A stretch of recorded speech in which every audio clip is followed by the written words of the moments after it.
Right. Hello, everyone. Thank you for tuning in to Nature Returns, a webinar series that's hosted by the Yale Center for Business and the Environment. My name is Charlie Governale. I'm a third-year MBA and Master of Environmental Management joint degree student at the Yale School of the Environment, and I'll be your host for today's webinar. My classmate and colleague, Angela, will also be co-hosting and managing Q&A here for us today. The Nature's Returns webinar series invites leading practitioners and researchers in the field of conservation finance to talk about the latest opportunities and developments in the growing field of ecosystem service valuation and investment. Today, we're thrilled to have Vail Miller and Oliver Henke from 123 Finance with us to discuss scaling up agroforestry for food, biodiversity, climate, and communities. We will take a deep dive into 123's business strategy and approach to environmental and social impact in growing commercial agroforestry systems. We will focus particularly on two topics. First, 123's thinking about offtake agreements and partnerships with food companies. And second, 123's approach to partnering with smallholders through their innovative nucleus plasma model and joint ventures with farmer cooperatives. To open our webinar, I'd like to introduce our speakers, Oliver and Vail. So Oliver, an economist by training with more than 20 years of experience, is an expert in sustainable land use investments. At 123, Oliver's work is focused on developing sustainable agroforestry strategies with high social and environmental impact at large scale that connect to sustainable global supply chains. Before joining 123, Oliver worked as Chief Investment Officer at carbon farming specialist Nature Bank. And before that, he worked in the private banking sector, giving him extensive experience in risk analysis, product controlling, and business development. And Vail joined 123 in June of 2021 as a sustainability manager to support the company's approach to sustainable social programming. As a rural development specialist focused on agricultural supply chain, Vail's work focuses on creating and implanting the corporate strategies and on-farm policies that generate positive impact in the lives of workers, supplying farmers, and local communities. Prior to joining 123, Vail gained valuable experience in integration of smallholder farmers into commercial value chains while overseeing the Earthworm Foundation's operations in Ghana, and as a climate and food security researcher with CIAT, CGIAR, and Oxford University. So before we begin, I want to just remind our audience that we welcome any questions you might have, and we'll direct them to our speakers.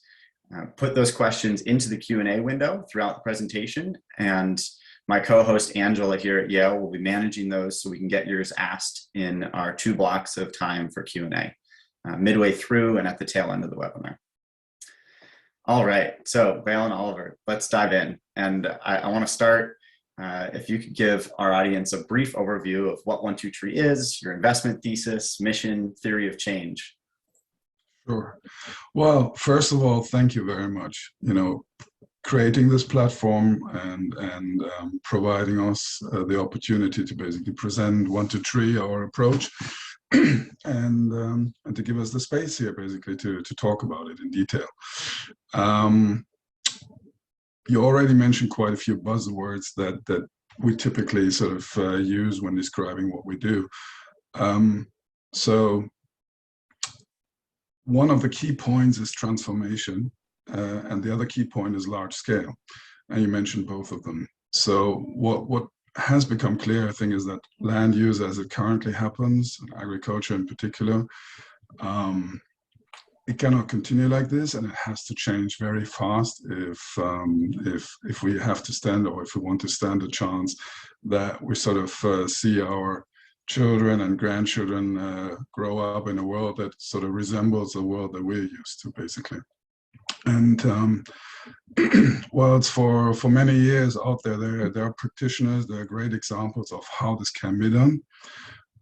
What has been lacking, we believe, at least at 123, are role models that demonstrate that these practices that have been proven and tested in the field, but at a relatively small scale, that they can be applied in a large-scale context, in commercial farms that are professionally run, profitable, and are basically what would be targeted by an institutional investor.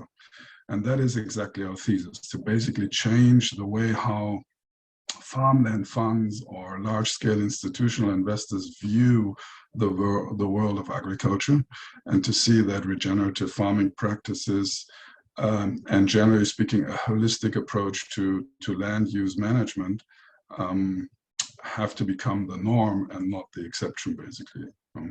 So we don't consider ourselves the unicorn. We may be that, or amongst a little herd of unicorns, but we consider ourselves the new norm, the new conventional farming, if you want. So it should be at least in 20 or 30 years, and that's what we're trying to get at. Great. I don't know. Vale, you got something to add? No, maybe just touching a bit on the supply chain aspect as well. So this becoming the new norm in terms of plantation agriculture, but also in how we are sourcing from smaller farmers, and how we have these extended networks that are also regenerative and demonstrating these better practices at scale. Vale, I know you had a bit of info on the current portfolio. That might be a nice overview place to start. Is that something you'd be willing to flash up and talk us through briefly? I will flash it up, and I will allow Oliver to talk you through it. Sure. So our portfolio, let's say yeah, there we go. So we see the whole screen. Working on it. Great. Right. So where are we here? We are in Mesoamerica. We're basically in Southern America, Central America, and parts of Northern America. And that's where 1-2-3 started its mission, if you want so. So we don't see ourselves exclusively as the Americas operations. We have one project that you don't see here, which, for example, is in Morocco. It's an organic dates farm, an oasis, if you want so. And I'm actually currently in Spain and looking at potential projects and meeting interesting, let's say, leaders in regenerative farming practices to see what we could do in Spain. But the reality is we only started working as 1-2-3 in 2017, 16. And our ambition was to establish as quickly as possible a credible portfolio of agroforestry systems. And the result of that is what you see here. So overall, we have a portfolio of about 20,000 hectares. I don't know what that exactly is, 100,000 acres or so. And that is across 12 different projects, which have interesting names. You see here, Chimel, Ambrosia, La Paz, and so on. And there is a strong focus on cocoa and on forestry components. But being agroforestry systems, of course, you produce many more things. That's the whole thesis, that you're not producing in a monoculture system, but you're producing many different things. And we're going to talk about that quite a bit, like what we produce and how we sell it. So you see a mix here of, let me pick one of the more beautiful, well, they're all beautiful, but one of the more impressive farms, which is here at the top, Chimel. That's a huge place. It's in the Altiplano of Guatemala, Alta Verapaz, very hilly environment. And yeah, great, thank you, Vale. So you can actually see what's going on there. So it's a great place, which is a mix of natural forests, some forestry plantations, a lot of Robusta coffee, which you see here, and Arabica coffee, which is in the higher elevations. We have cocoa, agroforestry systems. We have spices like pepper and cardamom. We even have some pineapple trials and bananas, and so it's a highly diversified estate. And what is great about it is all of it is conceptualized in agroforestry systems. So you may not see that in this particular picture so well because it's actually very young. So the trees in between the coffee bushes are actually little sticks, but we do a lot here with rubber, I think, and caoutchouc harvesting. So that's just one of the examples that we develop. And each farm is unique, which is, I think, a typical thing in regenerative farming, that you have to be ultra specific to the site and to the environment and to the climate that you're working in. You have to adapt to it. You can't have your standard template and roll that out across the world. You really have to listen to the land, basically what it tells you, what should be happening there. And yeah, that's one example of the 12 different farms that we have. A question on that, Oliver. Sure. So can you talk through real briefly the strategy that Richard Falcon had described back in his 2020 podcast about focusing on 2 to 3 crops to develop real operational and market expertise in that? Is that still a strategy, and how does that tie in with having a diversity of crop production on any given property? It still is our practice, our strategy. It's broadening now, so we're adding crops to that, but fundamentally we have 3 C's, if you want. So we have cacao. So give me a second. We have cacao, we have coffee, we have coconut, which we consider crops that we really understand well. Where we have technical groups that basically have a lot of knowledge around phytosanitary aspects of these, of soil management, of the water cycle related to these plants, and but an agroforest basically has to be designed particular to, as I just said before, to where you want to establish it. So you need different components, and those may be cash crops, or they may be not cash crops. They may have a different function, not a commercial function, but rather a support function in the agroforestry system. And so we said, look, you got to be good at a few things. You can't try to be good at everything. So I wouldn't consider ourselves, for example, experts at, I don't know, pepper or cardamom growing. At the same time, we're getting there because we got quite a bit of that. And if you would actually look at it, we're probably the largest producer of certified cardamom in probably the world, but definitely in Guatemala. But no, we said, look, we love cacao. That's where we started, basically. It's also from a social agenda, something that we wanted to embrace, because the cacao production sector is riddled with flaws and social injustices. We looked at coffee because honestly, cocoa and coffee sector, they are quite comparable and similar in their dynamics.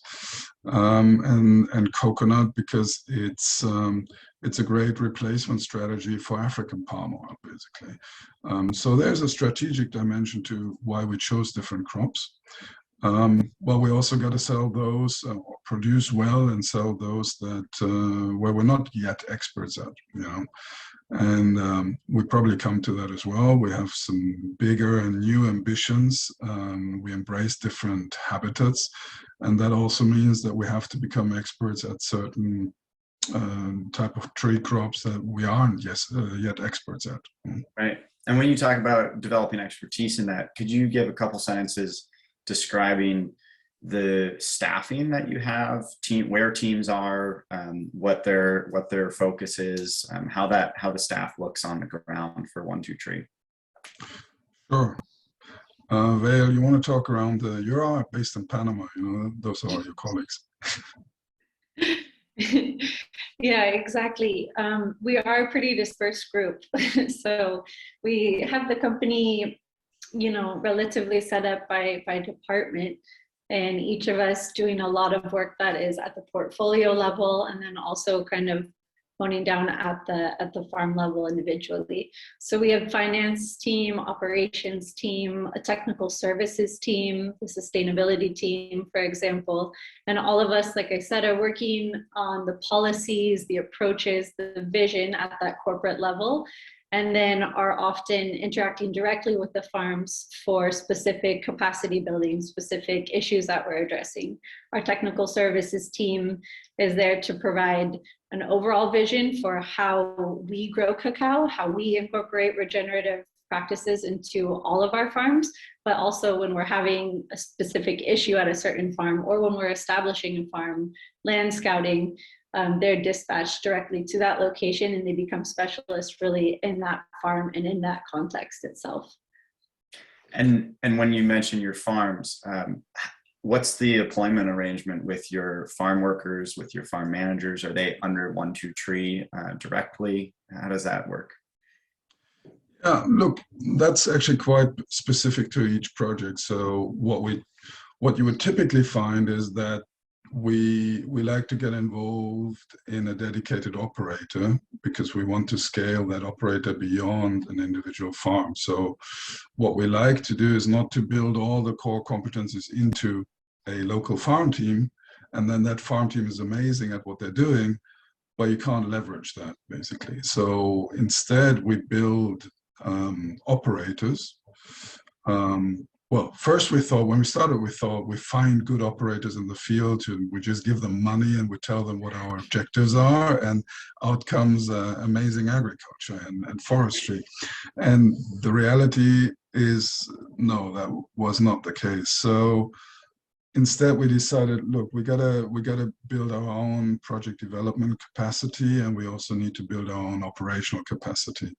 And so we select the right group of people to run a farm. But what you see here on the slide that Vail put up here is a number of functions where typically an individual farm cannot support, financial support, an expert. You may not have permanently employed a phytosanitary expert, a professor, you don't necessarily have your irrigation expert. You use a consultant, and a consultant will only tell you what he's paid for or she's paid for. It's different in the context if you have what we call our central knowledge platform. So there's a range of expert seniors who are not dedicated to an individual farm, but dedicated to a particular topic. And that doesn't mean they're only good at that particular topic, but they're outstanding at that particular topic. And we all interact. And that ranges from geoinformation services to carbon certification to nutrition to designing irrigation systems, right? And a lot of that we have built in-house, and a lot of that the core competency around the core crops that you mentioned, we've also built in-house. So we have our own cocoa experts, our own coffee experts, but we don't have that necessarily for every crop. Right. And just to actually answer your question, we obviously aim to employ directly as many people as possible. We also have temporary workers, like in coffee farms. You have, at times during harvest season, we have more than 1,000 people in the farm picking. You know, we can't employ all these people on a permanent basis, but we see that the core farming staff is extremely stable. They work there for, in some instances, since decades, because some of the farms we actually took over conventional agriculture and we're turning it around, and those people have been there for 20 years, and they tell us how grateful they are for seeing a mindset shift, and that they actually ask for their opinion rather than just being told what to do. And so yeah, that's how we like to work. But in some instances we also work with service providers or temp labor, basically. So I will not deny that. So in that vein of the conversion, do you have a brief, simple definition of regenerative agriculture that 1-2-Tree uses? How you think about regenerative?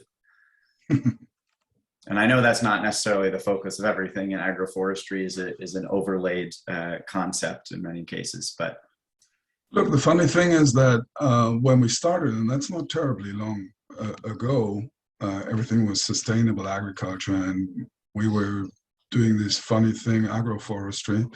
No one was talking about regenerative agriculture, or at least not in the mainstream. And now, I don't know, you go to websites of, I don't know, Yara, for example, and they're all about regenerative farming, right? It's amazing. And so I don't know, how do you define regenerative agriculture? I would start with saying what it is not, and it's not a standard set of practices that you can apply everywhere throughout the world. As I said before, it has to be in the local context. It's not simply organic farming plus plus or something like that. It's not that. It's not a standardized certification. We may have to get to a label at some point, even though that may actually be difficult, but you want to valorize it, and that means you need to put labels on things, but it's not that. And it also isn't simply the opposite of conventional agriculture. It's not like conventional is the demon and regenerative is the savior. It's you take components of everything and you make them work in a certain circumstance, I would say. So maybe not a one sentence description, but a concept that gets you all to. Well, so far I only told you what it is not. I don't know, Vea, what is it? Maybe just to add, it's interesting you're asking this. We actually just at the corporate level had a series of workshops, what we called the Regenerative Agriculture series, and it was basically problematizing it just like that. So we all had, arrived at more or less our understanding of regenerative agriculture. But I think as we went through that process, it's like taking in the fact that this is a transformative subject. This is something that we're approaching and we're learning as we're doing, and it's going to be changing as we go through it. And I feel like the takeaway there was like complexity. It's like systems that we're intentionally adding complexity into our systems, socially, through soil, through the agricultural practices. And I feel like also in our concept of what regenerative agriculture is. Yeah. So is it fair to say that for all of your farms, it is a top priority to have increasing from baseline above ground biodiversity, both natural and agricultural? Is that a fair generalization? It's for both above ground and below the ground biodiversity, which is often overlooked because the other is much easier to visualize and to prove. But it's really a passion about soil and the biodiversity in the soil, which neatly hands over to the coming priority, which is dubbed carbon farming, but ultimately it's the same thing. How do I enrich my soil? How do I keep it living and basically performing certain functions that are key, ultimately also to the economic performance of that production system, right? But so many more different performances that it can deliver than just the financial dimension, if you want so. Right. Well, before we jump to our first big topic of offtake agreements, any other general commentary, overview of 1-2-3 and your work that you want to share? No, I think it's fine. Look, I talked a little bit about the farms, and we're going through a learning curve. So what we did in each farm, we learned something. There's not only farms, also forestry and nature conservation projects. But in each farm project, let's say, we learn something and we have different strategies. So in some instances, we build new systems. We take a degraded cattle range and we build an agroforest. And whilst that is expensive and it takes time, it is almost the easiest thing because you can do exactly what you want. You start with a blank canvas and you basically design what you had in mind, and then hopefully it works like what you had in mind. What proves much trickier is to convert something that was designed in a different way into something that is desirable. And so we have a little farm a little fund that converts established, aging, conventional monocultures, basically. So in there you have cocoa plantations and banana plantations, and these are up to 20, 30 years old. And what we're trying to do is introduce biodiversity into those systems. And as they're aging, you need to replace and rejuvenate those farms anyway. And wherever we have the opportunity, we're trying to introduce biodiversity there. But the funny thing is, agriculture doesn't always react in the way that you intended it to do. So only because you implement a certain measure, the tree doesn't necessarily react in a pre-described reaction. So that's what we learned. Basically, you need to constantly adapt, and obviously, or hopefully, we're getting better at it, and we're evolving, and yeah, that's where we're at. So we've built these amazing platforms, I think, but they can do so much more. So far, they are really good farming platforms, and now we're connecting them to their environment, to the plasma that we're going to talk about. Yeah. And it's all about, how do you connect to communities? How do you create added value for these communities, farmers, for the habitats outside of the farm gate? And that's just as important as the good farming practices, basically, themselves. Right. Well, that's great transition. So we'll come back to that nucleus plasma model in our second chunk here, but let's dive into offtake agreements. So at the most basic level, how are 1-2-Trees farms currently selling most of their crops? I know that there's been some publication about an agreement with Mars for offtake of one particular product, but give me an overview of how crops get sold right now. Well, let me start how crops are usually sold, which is through intermediaries, through what is often dubbed coyotes, basically, people who buy production and then, let's say, illegally, or let's say without a track record, pass them on as something else to large corporations. I'm not saying all of the production is sold like that, but that typically happens. You don't necessarily, as a single individual farm somewhere in the middle of nowhere, you don't establish a direct offtake agreement with Mars or Nestle or with Unilever or whatever you produce, Dole or Chiquito or whatever. You produce for someone who's exporting it for you. Or if you are really, let's say, driven, and also, let's say, you have a certain education level and outreach, then you may be able to convince some very ethical buyer to buy your production, right? But generally speaking, you rely on middlemen. And this intermediation of middlemen to basically cut out unnecessarily middlemen. I'm not saying every middleman is not needed. They have traders have functions in terms of financing, in terms of warehousing, in terms of blending, which are important, So, but generally speaking, there are unnecessary intermediaries in the process, in the value chain, and we try to jump over that and connect directly. So for the main cash crops, which is, as I mentioned, is cocoa, is coffee, is coconut, is also banana,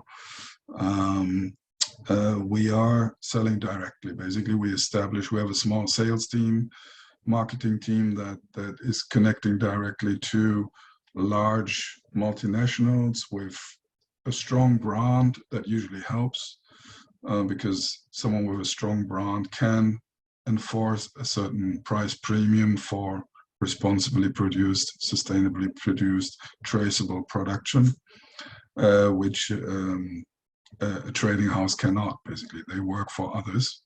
And so we had a couple of good successes there. So we established, I think, groundbreaking partnership with a confectionery maker, Mars, which you can Google. There are press releases on the Mars website talking about actually a joint farming project even. So it's not just, they're not just buying the cocoa, they're very deeply involved in the process of developing a new farming area, doing it in a very sustainable way.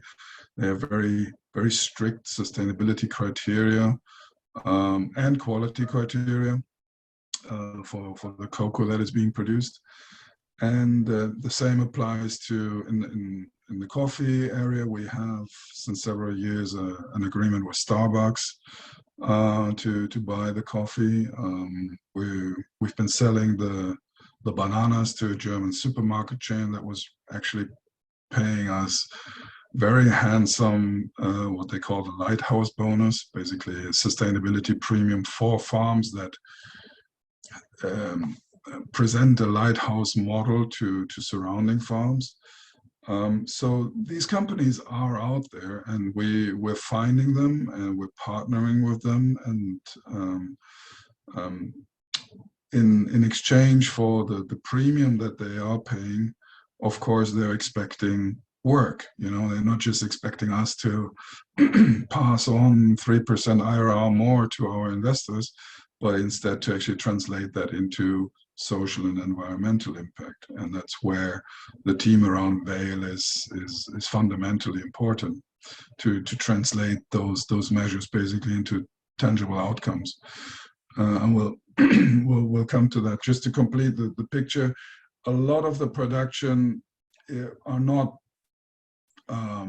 export crops, basically. It's not coffee, cocoa, which well, those are luxury goods. They don't feed the world. I mean, you may enjoy them and you may consider them essential, but they don't feed you, basically, chocolate and coffee. So there's a lot of production that is sold domestically, that is sold regionally or locally, that comes out of the agroforest. We like plantain a lot. Being in Latin America, plantain is a staple crop for many people.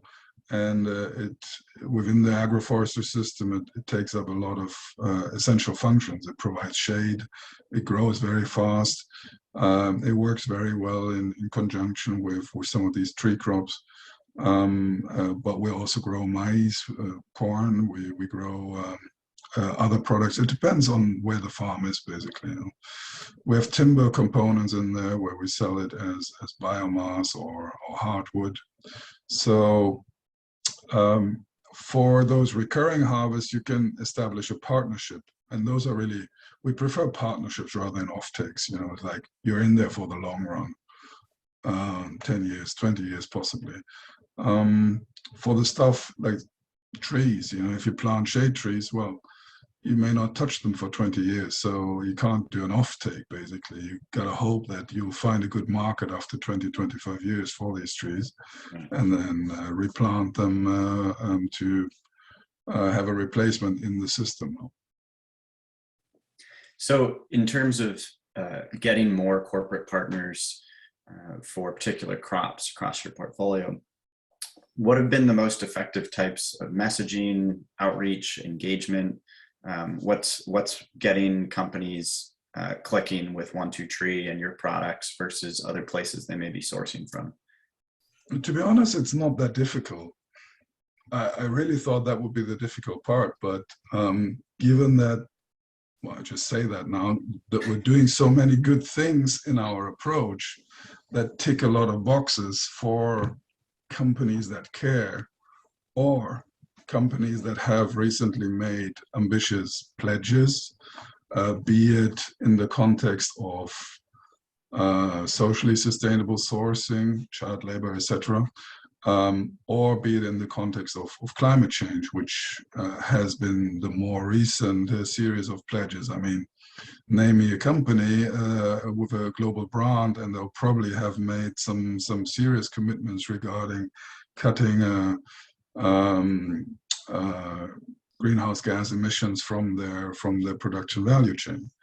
Now, the reality is, whilst that is good and they are serious about it, they don't necessarily know how to achieve that. And a partner like us can actually help them there, because we don't only look at an individual part of the production value chain. Ideally, we do more and more of that, and we're building a new strategy now, which we may be able to talk about, which doesn't only look at the farming, but also at the processing, the distribution, the logistics, and emissions reductions are an important part of that strategy. So with all these talking points, it is actually fairly easy to convince these companies to talk to you. But then you need also a compelling, well, you still need to be good at agriculture. You can't just be good at carbon sequestration and traceability and software. You still got to produce profitable, good farming systems, basically.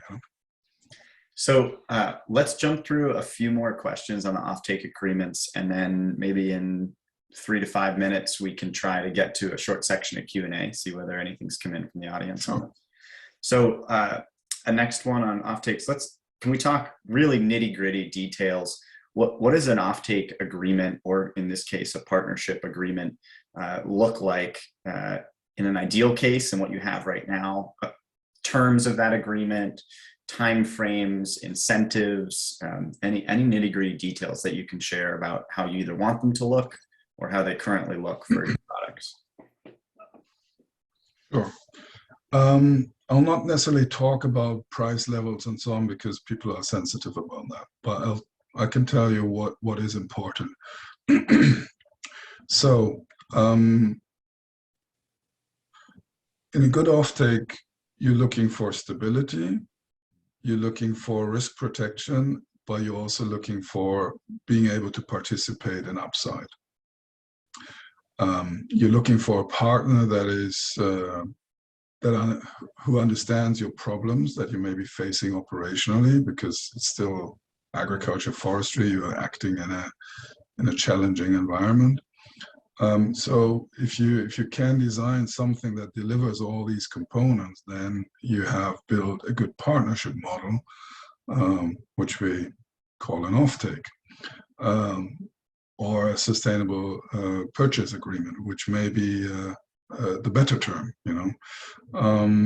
So what you find, for example, that in the renewable energy sector, the power purchase agreements really transformed the sector, because they gave stability and predictability to operators, to producers, and that's the same ambition that we have here.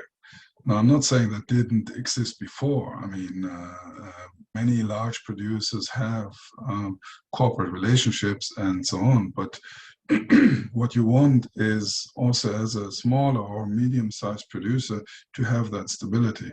You want to know that you're in a partnership for 10, 15 years. I would say 10 years the least. It depends a bit on the crop you're in and what the cycle is. But we're mostly in tree crops, so that takes time. Establishing tree crops, cocoa plantations, what have you, is expensive. So if you want to convince investors to basically invest, I don't know, $5,000 per hectare into an irrigation system, to possibly buy the land that you put it into, and to plant for, I don't know, $1,000 or $2,000 per hectare trees, plus labor and all the things that come on top, you obviously want that stability. So you're looking for a price floor that protects you against market fluctuations downwards. That like, okay, in even the worst market, my operational costs are covered. Maybe just barely, but you don't have to get rid of the people. In exchange, you probably have to give a cap to the buyer, because the buyer, gives you a floor in exchange for a cap, and so you're effectively in a range or in a tunnel of prices. Within that range, probably you want a fluctuating price so that you can participate at market highs. And well, yes, you have to live with market lows, but not with the really horrible ones. And you want one or several sustainability premium components, maybe driven by different, let's say, impact dimensions, that can make a difference on your price. So if you are, let's say, one of the most common criteria is deforestation or no deforestation, basically. So deforestation-free production, and each buyer may define that differently for them. And Vale, maybe you want to go into the detail of our policy, but we just defined really in detail a new land use change policy for ourselves. And then the last component is to make them understand what the money is used for. So it's not just a sustainability premium that somehow goes towards the piggy bank. It is actually attributed directly to activities, measures, and ultimately also the biome needs to be, it's a brand, and the brand needs to tell a story to its customers. And it needs to be able to tell, look, that extra 10 cents that you paid on your whatever chocolate bar, that went directly into the education of Pablo's daughter, And if you can create that link, then you've succeeded, basically. It's not easy, but we're trying to create that traceability. So that is somewhat of a separate motivator for corporate partners than, say, driving down their overall Scope 3 footprint that they've committed to from a carbon side. But you're seeing both of those as really important to what you provide to. I have two teams with me, the sustainability team and the marketing team. So I take sometimes the buyers, I feel like, well, what do they need, Yeah. And all this information, they don't want to deal with us. They want to buy. Every customer who's buying coffee or chocolate, whatever, wants to buy it more or less directly from the smallholder farmer, and not necessarily talk to a corporation like 1-2-3 that is in between that. But the reality is, we help those farmers to actually get that product at a certain quality level to the buyer into the shelf. So there is a number of corporates in between, including ourselves, but you don't want to lose that traceability. I think it's important to the consumer to know why. I think people underestimate the willingness to pay for impact, but you also want to be sure that impact actually happened, basically. Right. Well, I want to make sure we have time for our smallholder partnership section too. So maybe I'll jump in here with a few questions from the audience. We've had a few on offtake agreements and partnerships. So Ryan asks, do you have a method for evaluating your environmental or social impacts? And I might add to that, can you give us an example of a couple metrics that you report to buyers and as well as at a corporate level? Sure. Look, so there are a number of standards out there. And what we did is to build basically a proprietary system that is that is matching those different systems. Not all of those standards, but basically we designed a system that worked for us and our ambition. And in the context of a theory of change that we define for a certain type of activity, we define impact objectives and a path, basically a target path. And we try to do it in as holistic way as possible. So we don't pick out 2 or 3 objectives and say like, oh, look, those, I don't know, numbers of tree planted or whatever, that sells well. It's trying to cover all the impact dimensions and be represented by a number of different KPIs. And Vale and the team they went into incredible levels of detail to design KPIs that are meaningful, but at the same time also are workable, because you need that data, so you can design beautiful things that you then cannot feed with data. So I don't know, Vale, I'm losing my voice anyway. Can you take over? Yeah, an example of 1 or 2 KPIs that you're most excited about would be lovely to hear. Yeah, I think, we really have been through this process of taking how we're envisioning impact from the vision level to the actual collection at the farm level and back again. So it's just this like iterative, semi-maddening process over the past 6 months, but we're pretty excited about the indicators that we are have been prioritizing. I think, for example, we've also divided our theory of change divided, even though all of the categories are overlapping and reinforcing, of course, but between climate, community, and biodiversity, that structure is mirroring the structure that we'll have for any of our farms that are going to be certified for carbon credits. It's the same structure that they're using for international certification for carbon. So within that, for the climate sector, for example, looking at our overall net emissions at the farm level, looking at our offsets at the farm level. Oliver mentioned previously our land use change policy. And so that's really, we developed the land use change policy to help us have a very strong communicable policy about how we are considering land use change in our investments and our farm operations. And within that, we're based on HCV and HCS definition, high carbon stock, high conservation value, and high carbon stock standards for what we're defining for land conversion. So for example, metrics that are indicators that are getting at the land that we are conserving, the land that we have transformed, demonstrating that we are not taking land that is meeting any of these high conservation or high carbon stock thresholds and converting it for any purposes. That's all conservation land. So some of the indicators touched on these international standards, but they're so applied at the farm level. Am I right that folks can jump on to your website and see a pretty detailed sustainability report that walks through different KPIs? Is that true? That's true. We have our 2019 and 2020 sustainability report that's publicly available right now. And right now we're working on building out our 2021 report. So I think we're tending to publish that publicly. Correct, Oliver?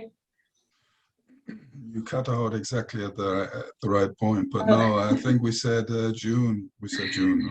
Yeah, June. So right now we're in the process of collecting that data.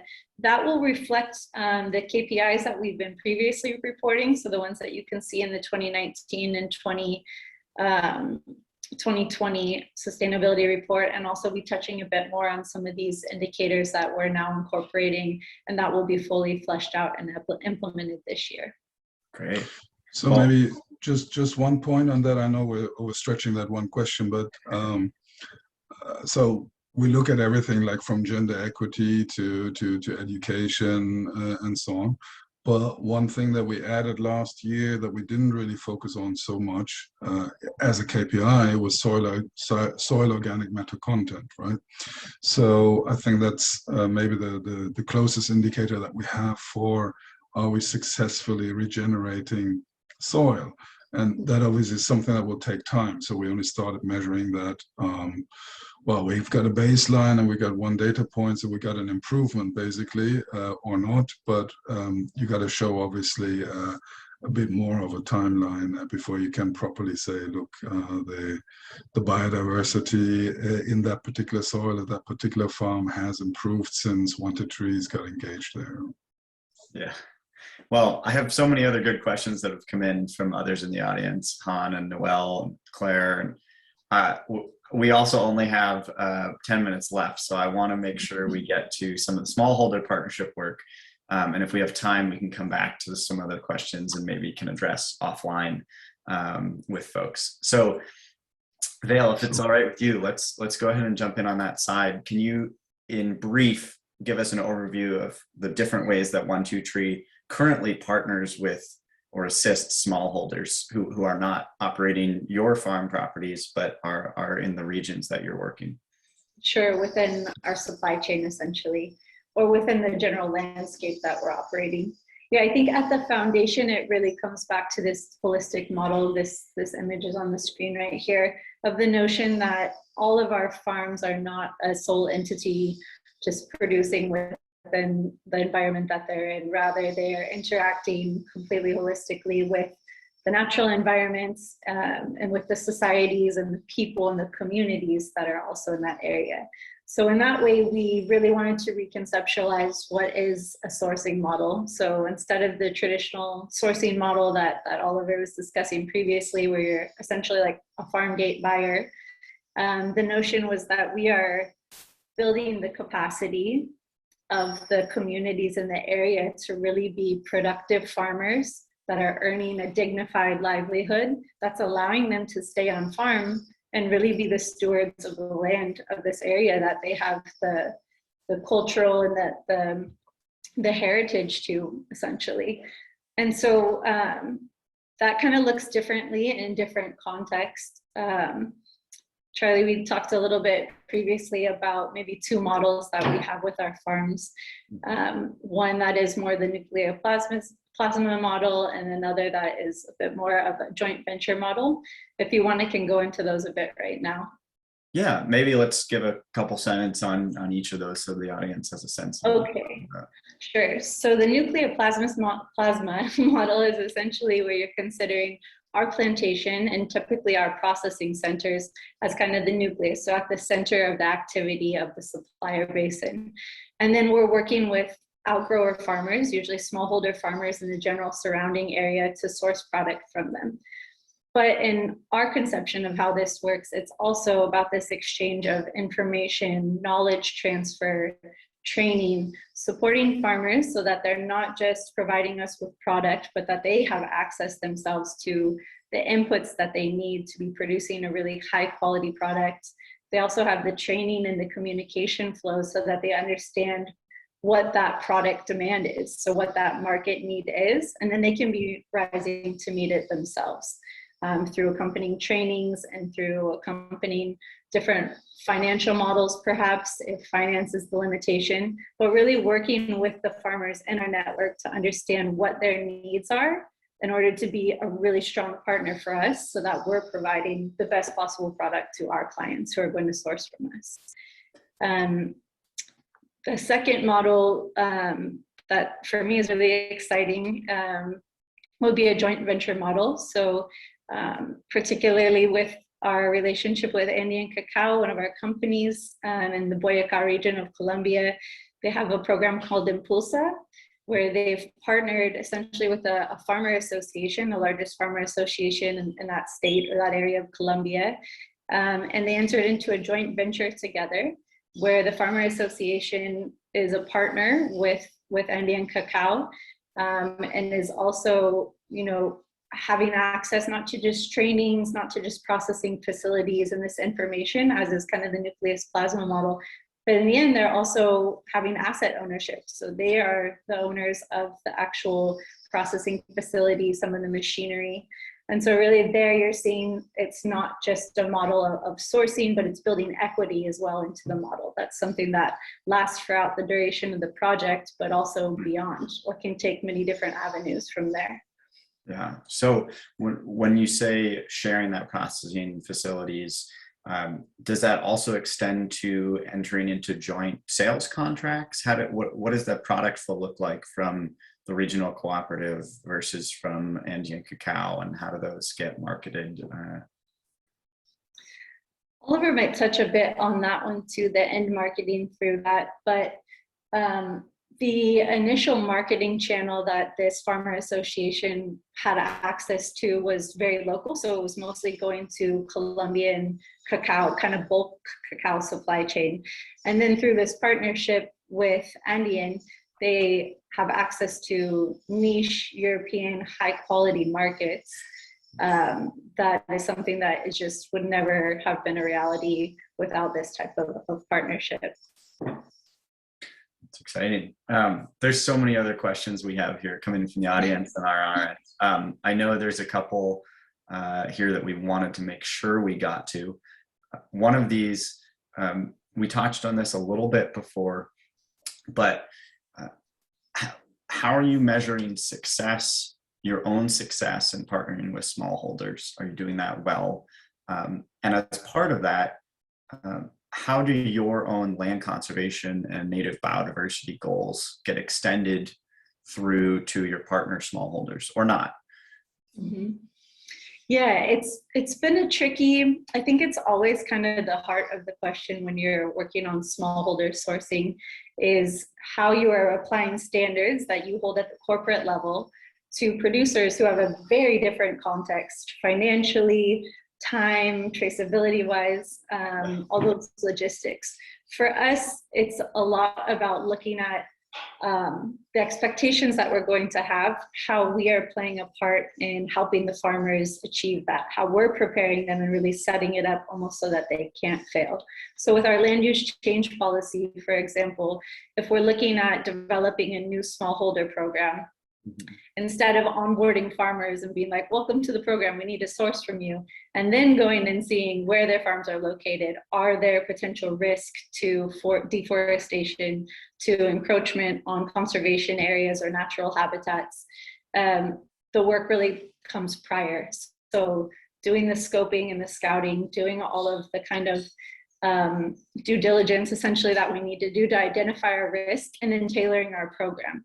So if we know that this is a high-risk municipality, perhaps we're instead focusing on sourcing from a low-risk municipality where we know that we're not going to set anybody up to not be able to comply with the standards that we set for ourselves and hold from our suppliers. I think that gets at part of your question. And the second part was, or the first part was more about, remind me? Just how you're measuring your own success year to year on partnering with smallholders. I think in a lot of different dimensions, like we said, we really worked through this model to try and envision what a successful partnership would look for, what would look like, what would be beneficial and successful from our point of view, as well from the farmer's point of view. And a lot of it has to do, of course, there's the financial aspect. Are these farmers, really earning a dignified livelihood from their participation in our programs? But also other aspects of, are they more fulfilled as individuals because they have access to different opportunities that they wouldn't have been exposed to? Do they have better involvement and more decision-making power because they are organized as farm organizations that have a direct interface with their buyers and even farther up the supply chain perhaps? So I think it's looking for opportunities to really kind of flesh out and have a bit more of a holistic, beyond financial view of what success can mean and how we can co-develop that together. That's been our strategy so far. An audience question, a clarification of that. When you say beyond financial, you are also helping get smallholders access to these price premia that we talked about earlier, correct? That's part of the, okay. Lovely. Well, a related question, which I think should be our last one on this topic, given our time. It's curious how you see the distributional or equity impacts of your smallholder partnership approach. There's plenty of variation among different smallholders on a number of dimensions. What makes it easy for some to partner with you, while others it's difficult or unattractive to? Are there any patterns to who tends to be left out or opts out of these partnerships? What other distributional impacts in the region are you seeing from 1-2-3's approach? I think it's probably important to underscore that we've taken a pretty incremental approach. Maybe first to underscore that we've partnered frequently with entities that have experience working with smallholder farmers. On our farm in Chimel, the one that was shown earlier, we have a smallholder program there where we have partnered with Hyper International that has a long-standing presence in the region, has extensive experience with agroforestry and cocoa systems with small farmers. And we didn't just jump into it. The ultimate goal of that program is that we're working with 500 families and that we have helped them through agroforestry systems to diversify their livelihoods such that they're earning a living income. It's not something that's going to happen overnight, and we didn't start with 500 families. We start with 100 families, with 20 families, then 100 families, and scale it. When you are taking an approach that's more pilot and scale, well-defined and well-communicated, I think that's what has allowed us to make sure that we're not generating false expectations, and we're also not inviting farmers who aren't ultimately going to be successful within our programs in initially. The idea is that once you've developed incrementally like a robust system, then you can be having more marginalized farmers or farmers that have difficult situations that might not be in the first round, but that they can be brought on to a system that's already agile enough and resilient enough that it can be incorporating them as well. Well, that's I it. mean, Go ahead, Oliver. Objective wise, you have to see those are not commercial outgrower concepts, you know, where you basically have contract farming going on, and those who do not succeed and fulfill the quota basically ultimately are kicked out of the program. That's not what we're doing. We don't necessarily have commercial objectives. I mean, it's nice if those schemes are profitable, but that's not the starting point how we design those programs.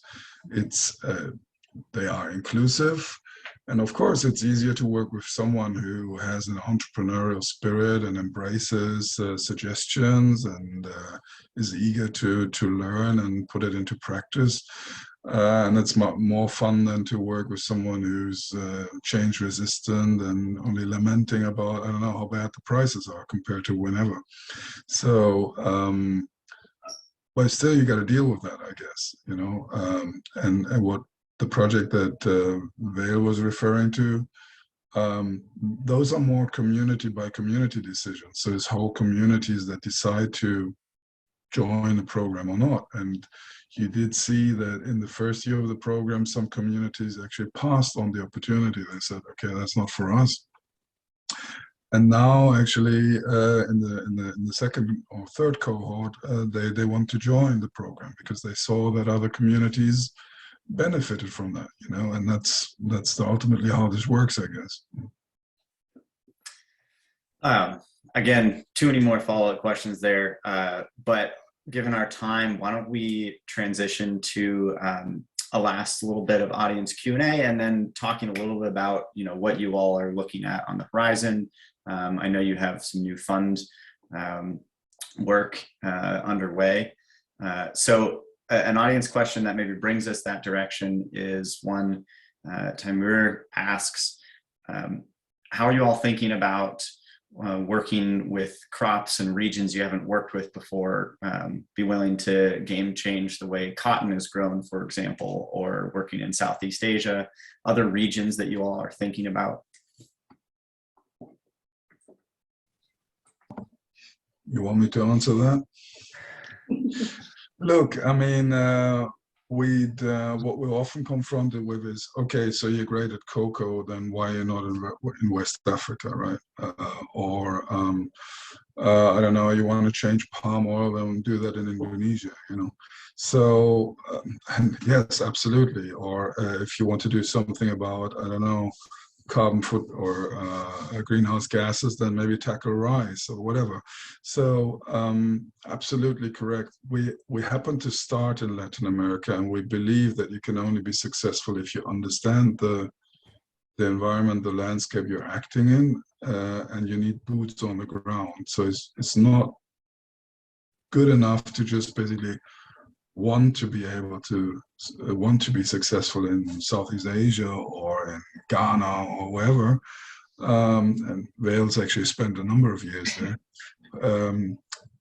but to actually have a platform that can deliver, right? So you need to build a team there, which means that you need to make that investment, and we are willing to make that investment. So we've been looking at initiatives to get into Ghana, to get the opportunity to partner with local organizations. It doesn't have to be our platform, but it needs to be a trusted platform. We know they can support those projects, and we're looking at some early stage projects, landscape projects, with some early stage funding, public sector blended finance approaches, to get some projects going in Southeast Asia.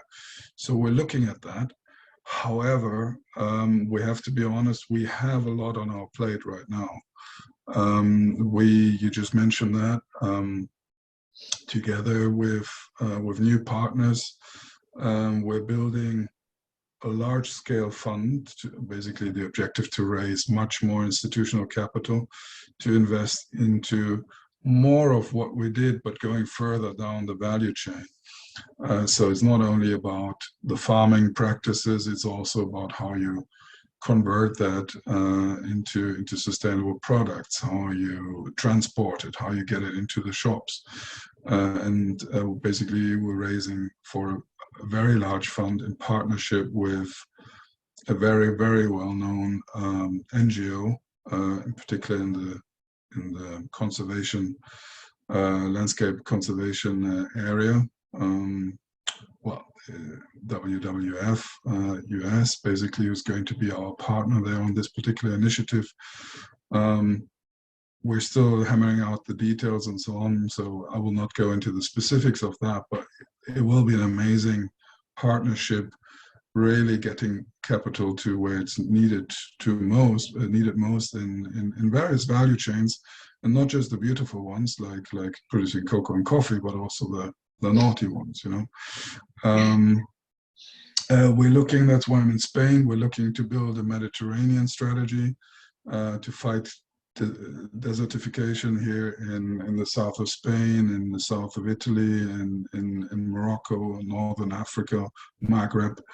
And so those are areas where we are very active in, and that takes up a lot of resources. I mean, some people may say, hey, wow, you're 60 people, that's great. But yeah, I mean, that stretches us very thin, and once these funds are successful, we may be able to hire more people, maybe people who are listening now, let's see. But ultimately, you need that scaling up success in order to grow. And then once you can do that, then you can build on that success and say, look, let's do the same fund, but let's do it this time in Southeast Africa or in Southeast Asia or in West Africa or East Africa. It depends on what you want to do. Right. So it's on the timeline, no? But and also something we actually discussed that recently. There is a reality that those all-important sustainability premiums, and they're much easier to achieve in luxury goods, coffee, cocoa, nuts, superfoods, exotic fruits, what have you, than in corn and, I don't know, barley or whatever, you know, cotton. It's just a thin margin or narrow margin kind of business, and you get a premium, but it doesn't pay for all of the things that we do, basically. So it's a transition, it's a change where basically it needs to trickle down into the bigger commodities, basically. Then we need to create the pressure that this is also then ultimately applied in less profitable commodities, basically. Right. Well, that's a plenty big task for your future. We should probably wrap up here, but any final comments, anything you want to leave the audience with? From my side, nothing. I mean, thanks again for giving us the opportunity to talk like for an hour. An hour is precious time, you know, someone to listen to all this dense stuff. We appreciate that a lot, I think. That's from my side. And maybe just to iterate that, you know, we're really pushing here and trying our best, but all of our learnings are coming through collaboration and partnership. So we've been fortunate, you know, even with a great intern we had through Yale.